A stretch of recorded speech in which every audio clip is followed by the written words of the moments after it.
Friends आपण समस्त Ujjwala Jasna haven को स्वागत। मु आशा करे आज रेसिपी आपण समस्त को भल लगे। ये रेसिपीटा आपण मैंने गरम भात कि पखाड़ भात खाई पारे आ बहुत भी टेस्टी लगी था। तो चलतु स्टार्ट करें आज रेसिपी। तो से मुझे छोट छोट पोई खंड नहीं तो आपण 4-5 खंड जहाँ नहीं पारे मोर टे छोट था तो मैं 4-5 खंड 6 खंड एमती नहीं।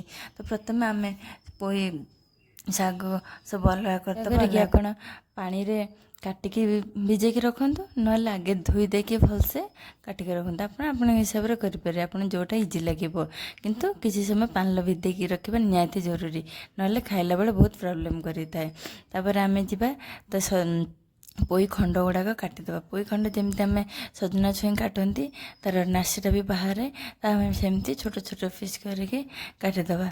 एन मोर सब पोई की भी तो बाहर कर देती बाहर करके तापर मु काटी दूसरी आप देख एमती हिसाब से काटे ना आप चाहिए किए बड़ बड़ पिस करती तो बड़ बड़ पिस भी करें। तो मुझे सबको काटिकी पानी भेदेक रखी। देन आम करवा बॉयल करवा। प्रथम आम सब वेजिटेबल को बॉयल करदेवा। तो आपण हिसाब से जेकोसी वेजिटेबल नहीं पारे। मुझे सारू पोई बैगण आलू कखारू आपण जहाँ भी नहीं पारे। तो आपण हिसाब से नहीं पारे। जनी भी नहीं पारे। मो पाखे जहाँ परिबा अवेलेबल थिला तो मुझे नेली। बड़ साइज टमाटो भी गोटे ने तरकारी की टमाटोटा टेस्टी कराए जेहेतु आम बिना प्याज रसुण खाऊँ तो टमाटोटा देले आ टेस्ट लगे। तो एमती करके मु प्रथम जो परिवाटा के टाइम लगे सीझापी मुझे आगे सीझे देजी।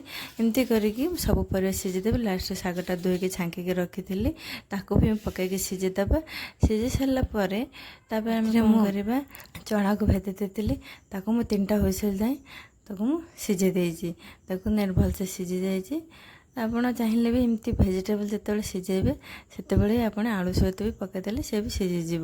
मुझे आगे सीझे देती आप हिसाब से सीझे दे पारे। मुझे सब प्रकार मसला नहीं चीनी भी नहीं जेहतु आमर कखारूटा ग्रीन थिला मैंने चोपाटा ग्रीन थिला तो चीनी देले कखारूटा टेस्ट हुए। यदि आप पाचिला कखारू नवा ताले चीनी देवार प्रयोजन न थाए। तो आप हिसाब से चीनीटा यूज करेंगे। तो चीनी टोटाल आप स्किप भी करें। तो तेल नहीं तेल रे फुटण टिके हिंग तेजपत्र शुखला लंका अदा को छेचिकी दे पारे ना आप बाटिकी दिंतु ग्रेट करूँ आप हिसाब से दिंतु देखे भलसे टिके कषिदबा। तापर आम टमाटो देदेबा कंचा लंका रखी भी देदेबा। तो टिके लुण देदेले से जल्दी नरम होता है। तो आम टमाटो से टिके लुण देकी आम जल्दी नरम करदेबा। तो टमाटोटा हो आसला आम शागटा को पकईकी फुटेदा लुण आप हिसाब से टेस्ट करने।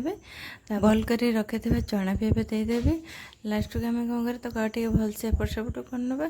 तापर आम रेडी होगले आप चीनी भी लास्ट को देदेवे कहीं चीनीटा आगुरी देले से शागटा सीझी न थाए। एमती भी आम सीझी जाता लास्ट देले टेस्टा भल होता है। जदि आप वीडियो भल लगी प्लीज़ लाइक शेयर और सब्सक्राइब करिए मो चैनल को। आउ जदि भल लगे